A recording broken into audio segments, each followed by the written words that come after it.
ರಾಮದೂತ ಹನುಮಂತ ಮಾತಾ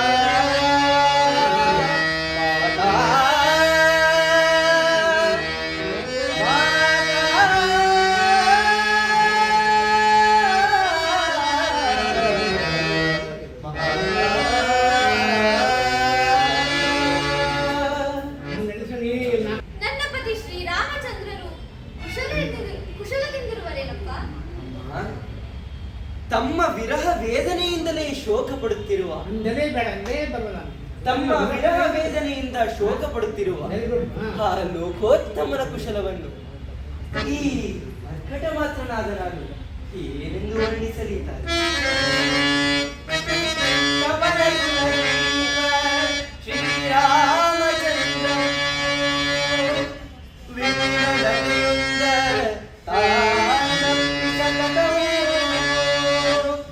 ಮತ್ರಾಣನಾಯಕಿ ಜಾನಕಿ ಜಾನಕಿ ಹೃದಯ ಸರಿಯಲ್ಲೋ ಆಹಾರ ನಿದ್ರೆಗಳೆಲ್ಲವಂ ತೊರೆದು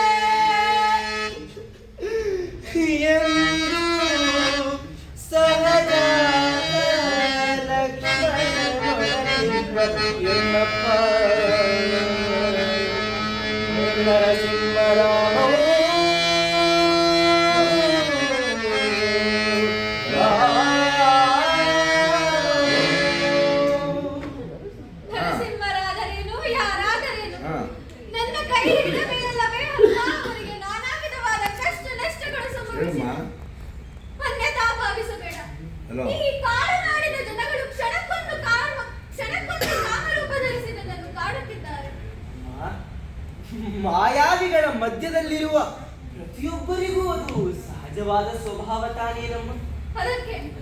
ಅದಕ್ಕೆ ಆಂಜನೇಯ, ನೀನು ನಿಜವಾಗಿಯೂ ಶ್ರೀರಾಮನ ಭಂಟನೇನಪ್ಪ? ಸಂದೇಹ ಪಡುವೆಯಾ ತಾಯಿ?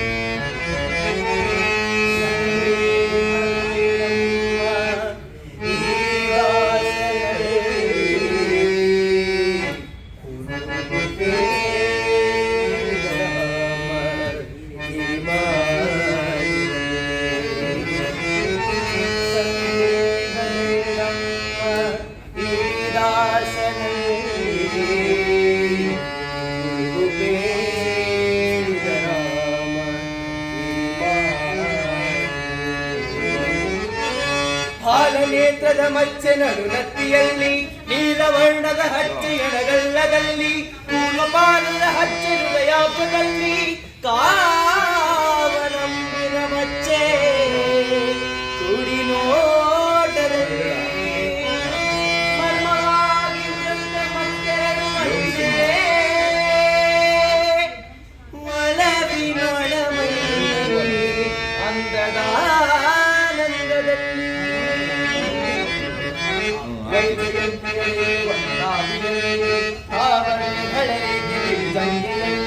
ಮನಜರೇಗೆಗಳೇ ಅಂಗೈಗಳಲ್ಲಿ ಮಚ್ಚಲಾಂಚನ ಒಂದು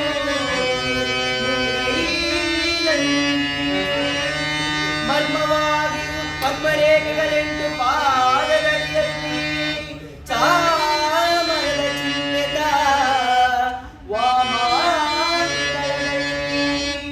ಇದೇನು ಸತ್ಯವೋ ಅಸತ್ಯವೋ ನಾಳೆಗೆ ಮಾಚಲ ಬೇಳಮ್ಮ ಶ್ರೀಕಲ್ಪವಲ್ಲಿ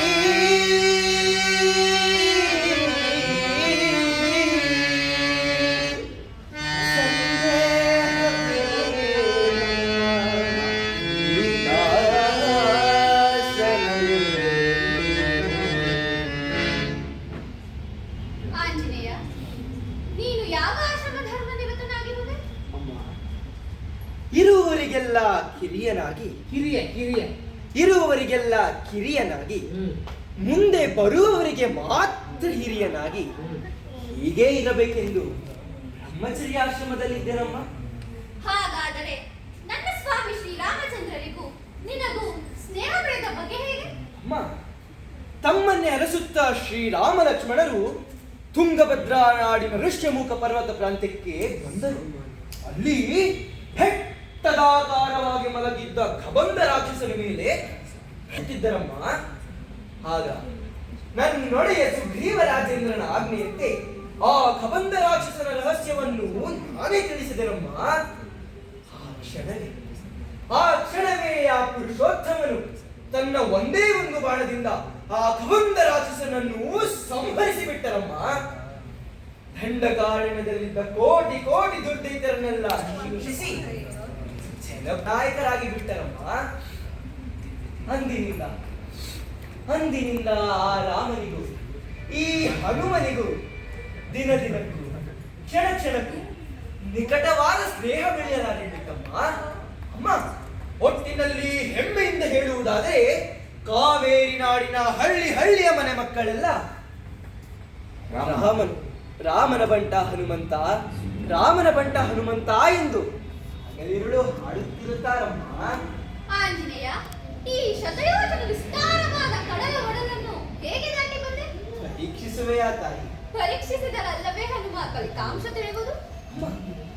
ನನ್ನಂತೆಯೇ ಗುಡ್ಡಗಾಡಿನಲ್ಲಿ ಬೆಳೆದು ಗೆಡ್ಡೆ ಗೆಣಸುಗಳನ್ನು ತಿಂದು ಜೀವಿಸುತ್ತಿದ್ದ ಆ ಅಗಸ್ತ್ಯ ಮಹಾಮುನಿಯು ಸಪ್ತ ಸಾಗರವನ್ನು ಹೇಗೆ ಏಕಾಪೋಷಣ ಮಾಡಿದರಮ್ಮ?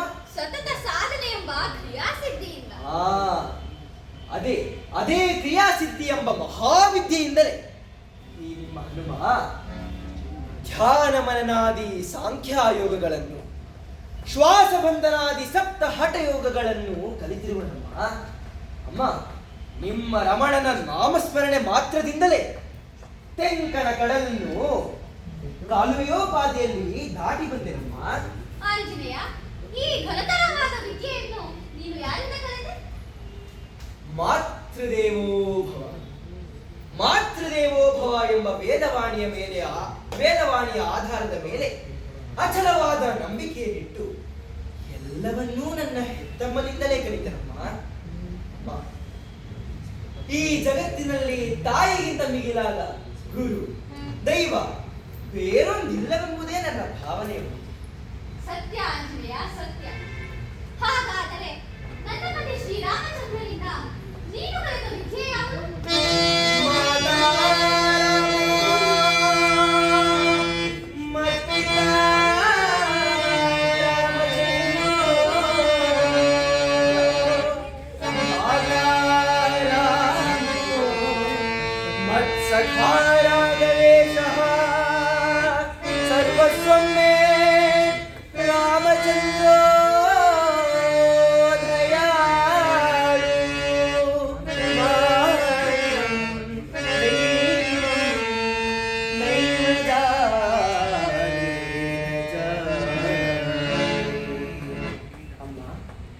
ತಾವಿನ್ನು ಈ ಕಾಡು ನಾಡಿನ ಕಪಿಯನ್ನು ಪರೀಕ್ಷಿಸುವುದೇ ಆದರೆ ಮನಸ ಒಪ್ಪಿದ್ದಲ್ಲಿ ಅನ್ಯತಾ ಭಾವಿಸದೆ ನನ್ನಿ ಭುಜದ ಮೇಲೆ ಕುಳಿತುಕೊಳ್ಳಿ.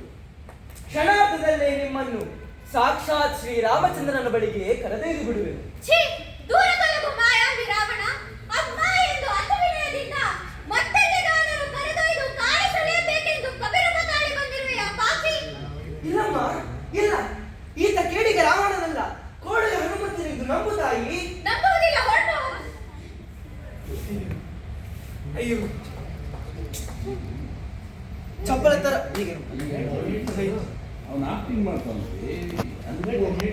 ಈಗೇನು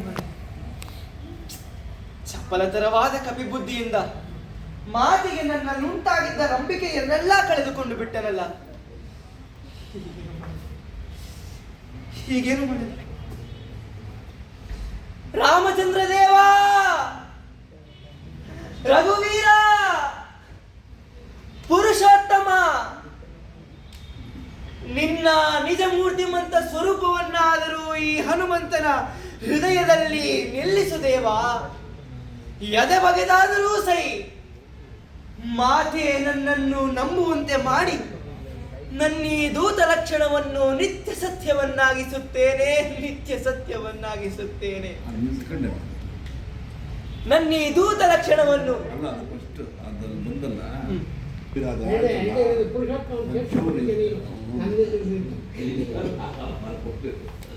ಪಾಪ ಅವನೇನು ಒಂದು ಕಾಲು ಹಿಂಗೆ ಇಟ್ಕೊಂಡು ಹಿಂಗೆ ಬಗೆ ಇದ್ದಂಗೆ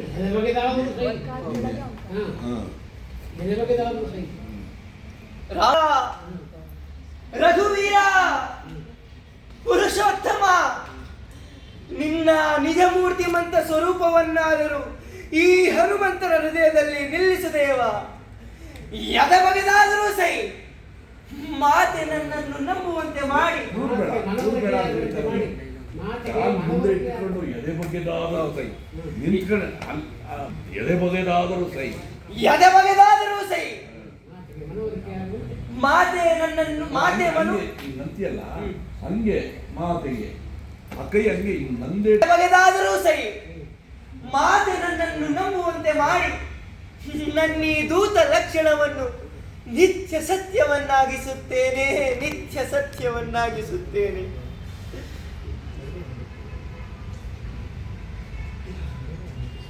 ಇಲ್ಲ, ಎದೆ ಬಗೆದುಕೊಂಡರಲ್ಲ, ತಲೆ ಹೊಡೆದುಕೊಂಡರಲ್ಲ, ಮತ್ತೆ ಹಿಂತಿರುಗಿ ಹೋಗಿ ಸಾಕ್ಷಾತ್ ಶ್ರೀರಾಮಚಂದ್ರನನ್ನೇ ಇಲ್ಲಿ ಕರೆತಂದು ನಿಲ್ಲಿಸಿದರು. ಇವೆಲ್ಲವೂ ಹಾವಾಡಿಗನ ಮೋಡಿ ಎಂದು ಮೂದಲಿಸಿ ಬಿಡುತ್ತಾಳೆ ಮಾತೆ, ಮೂದಲಿಸಿ ಬಿಡುತ್ತಾಳೆ. ಅಲ್ಲೇ ಚಡ್ಪಡಿಸು, ಅಲ್ಲೇ ಚಡ್ಪಡಿಸು. ಹೀಗೆ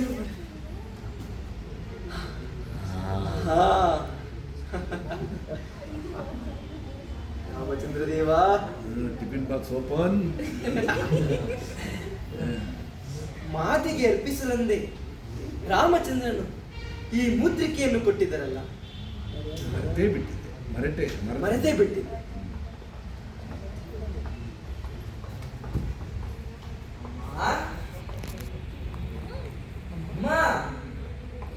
ಏನದು? ಮುದ್ರಿಕೆಯಮ್ಮ. ಅದೇನು ಮಾಯಾ ಮುದ್ರಿಕೆ? ಮಾಯಾ ಮುದ್ರಿಕೆ ಅಲ್ಲಮ್ಮ, ಶ್ರೀರಾಮ ಘನಮುದ್ರಿಕೆ.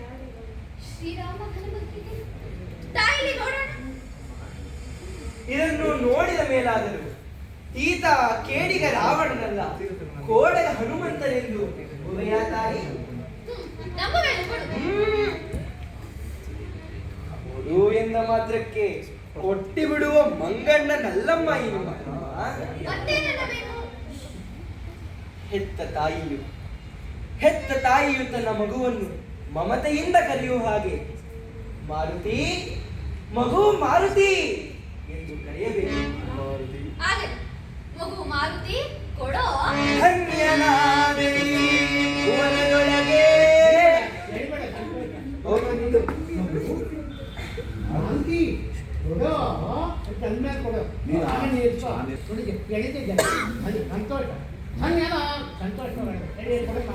ಮಗು ಮಾರುತಿ ಕೊಡೋ.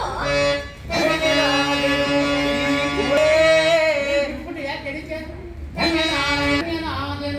ಭುವನದೊಳಗೆ ಭುವನದೊಳಗೆ ಎನಗಿನ್ನು ಸಮರು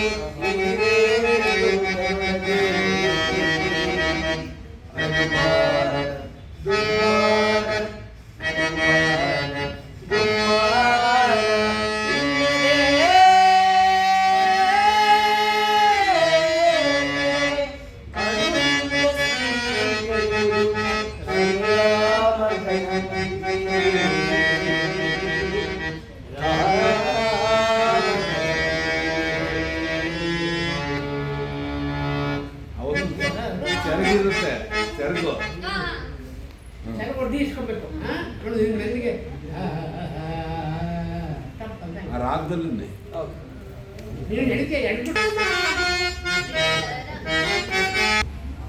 ತಮ್ಮನ್ನು ಸಂದರ್ಶಿಸಿದ ಗುರುವಿಗಾಗಿ ಶ್ರೀರಾಮಚಂದ್ರರಿಗೆ ಅರ್ಪಿಸಲು ತಮ್ಮಲ್ಲಿರುವ ಯಾವುದಾದರೂ ಅಭಿಜ್ಞಾನ ವಸ್ತುವನ್ನು ಪ್ರತಿಪಾದಿಸಿದ್ದಾನೆ. ಮರೆತಿದ್ದೆ. ತೆಗೆದುಕೋ ಈ ಚೂಡಾಮಣಿಯನ್ನು. ಇದನ್ನು ನನ್ನ ಪತಿ ಶ್ರೀರಾಮಚಂದ್ರರಿಗೆ ಅರ್ಪಿಸು. ಶ್ರೀರಾಮಚಂದ್ರನಿಗೆ ತಿಳಿಸಲು ಅಲ್ಲ ಅಮ್ಮ, ಶ್ರೀರಾಮಚಂದ್ರನಿಗೆ ಏನೆಂದು ವಾರ್ತೆಯನ್ನು ತಿಳಿಸಲಿ? ಆಂಜನೇಯ, ನಾನು ಜನಕ ರಾಜೇಂದ್ರನ ಸಾಕು ಮಗಳು ಮಾತ್ರವಲ್ಲ, ದಶರಥ ರಾಜೇಂದ್ರನ ಹಿರಿಯ ಸೊಸೆ ಅಷ್ಟೇ ಅಲ್ಲ.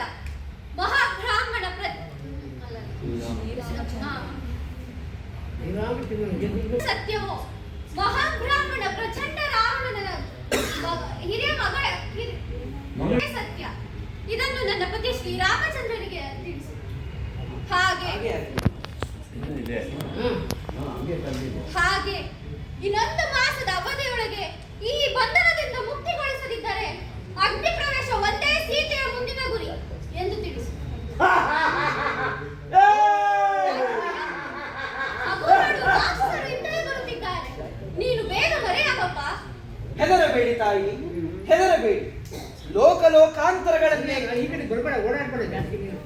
ಲೋಕಾಂತರಗಳನ್ನೇ ಕಟ್ಟಾಳಿ ಬಾಳುತ್ತಿರುವ ಆ ಪರನಾರಿ ಚೋರ ಪ್ರಚಂಡ ರಾವಣನನ್ನು ಸಂದರ್ಶಿಸಿ ಸಂಧಾನ ಮಾಡಿಕೊಂಡೇ ಹಿಂದಿರುಗುತ್ತೇವೆ. ತಾವಿನ್ನು ತವರು ಮನೆಗೆ ಬಂದ ಹಿರಿಯ ಮಗಳಂತೆ ಯಾರಿರಬಹುದು?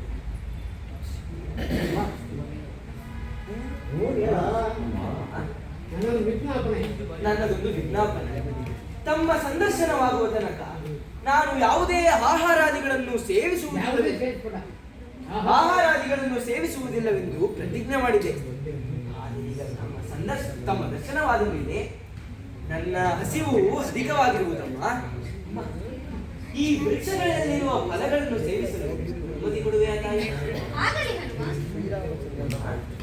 ಕಪಿಗಳು ಸೇವಿಸುವುದನ್ನು ತಾವು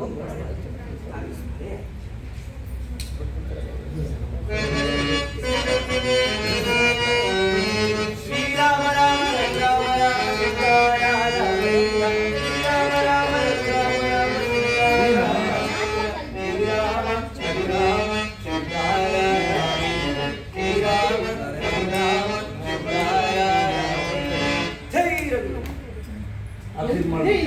ಜಯಿಸಿದನೆಂಬ ಅಹಂಕಾರದಿಂದ ಪರಿತಪಿಸಬೇಡ.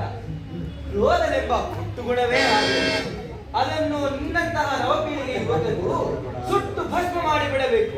ಸಾಕು ಬಾಯಿ ಮುಚ್ಚುಕ ಪುರುಷ. ಓಡ್ಬೇಡ ಕಣ, ಉಪದೇಶವನ್ನಾಗಲಿ ಉಪಕಾರ ಓಡ್ಬೇಡ, ಇನ್ನ ಜೋರಾಗಿ ಹೇಳು. ಸಾಕು ಬಾಯಿ ಮುಚ್ಚುಕ ಪುರುಷ. ಕೇವಲ ಕಿಷ್ಕಿಂದ ವಾಣರಿಂದ ಉಪದೇಶವನ್ನಾಗಲಿ ಉಪಕಾರವನ್ನಾಗಲಿ ಬಯಸಿ ಬಾಳುವಷ್ಟು ಮೂರ್ಖರಲ್ಲ ನಾವು. ನಾರಾರೆಂದು ಬಲ್ಲೆಯ? ಬಲ್ಲೆ ಚೆನ್ನಾಗಿ ಬಲ್ಲೆ. ಕಾಡು ಕಾಯಿ ಕಸುಗಳು ತಿಂದು ದಿವಸ ಕೊಡಗ ಕೇವಲ ಗೆಡ್ಡೆ ಗೆಣಸುಗಳು ತಿಂದು ಭೂಗುಣ ವಿಶೇಷ ಮಹಾ ತಪಸ್ಸಂತೆ ಮಿರ್ತಿರೋ ಮದಾಂಧ ಮಂಗ. ಅಷ್ಟೇ ಅಲ್ಲ, ಹುಟ್ಟಿದೊಡನೆ ಅಂತರಿಕ್ಷಕ್ಕೆ ಹಾರಿ ಉರಿಯುತ್ತಿದ್ದ ಬಾಲಭಾಸ್ಕರನನ್ನು ಚಕ್ಕೋರದ ಹಣ್ಣೆಂದು ನುಂಗಲು ಹೋದ ಹಂಪೆಯ ನಾಡಿದ ಹಮ್ಮೀರ ದಿನಾರ್ಧ ಕಾಲದಲ್ಲಿ ಸುತ್ತುವ ಸಪ್ತಾಶ್ವಗಳ ವೇಗವನ್ನು ಕೇವಲ ಹಿನ್ನಡಿಗೆಯಿಂದ ಧಿಕ್ಕರಿಸಿದ ವೀರ ವಾನರ ಕಿಶೋರ ಆಜ್ಞೆ ಆಗಿದ್ದು. ಬಡ ಬಡ ಸುಡಿಲಿನ ಸಾಸೋ ಮೊದಲೇ ಬಡ ಬಾಗಿ ಉರಿಯದು ತೀವಟ್ಟಿಗೆ ಜ್ವಾಲೆ ಗಡಬೇಕೆ ಎತ್ತರ ತುಪ ಕಾಲದ ಕಪ್ಪಿಗೆ ಕಡಿದಿರುವೆ ನಿನ್ನೊಡಲ ರಣಮಾರಿಯೊಳಗೆ. ಜೋರಾಗಿ ಹೇಳು. ಹೋಗಿ ನಿನ್ನ ತಂದೆಯನ್ನು ಕಳುಹಿಸು. ನನ್ನ ತಂದೆಯನ್ನು ಕಳಿಸಿದ್ದೇನು? ಈಗಲೇ ನನ್ನ ಬ್ರಹ್ಮಾಸ್ತ್ರ ಬಂಧಿಸಿ ನನ್ನ ತಂದೆ ಸದಾ ಸೆಡವಿಡೆಯಲ್ಲಿ ಬಿಡಿದ್ದೇನೆ ಮದಾಂಧ ಮಂಗ. ಹಿಂದೆ ಬ್ರಹ್ಮದೇವನಿಗೆ ಮಾತು ಕೊಟ್ಟಿದ್ದೆ. ದಿನಾರ್ಧ ಕಾಲ ನಿನ್ನ ಅಸ್ತ್ರಕ್ಕೆ ಒಂದು ಮುಹೂರ್ತ ಕಾಲ ನಿನ್ನ ಅಸ್ತ್ರಕ್ಕೆ ಬಂದಿಯಾಗುವನೆಂದು. ಈ ನೆಪದಲ್ಲಿ ಅದು ಕಳೆದು ಹೋಗಲಿ. ಮೇಘನಾಥ, ಪ್ರಯೋಗಿಸಿ ನಿನ್ನ ಬ್ರಹ್ಮಾಸ್ತ್ರವನ್ನು. ಧೈ ರಘುವೀರ ಸಮರ್ಥ.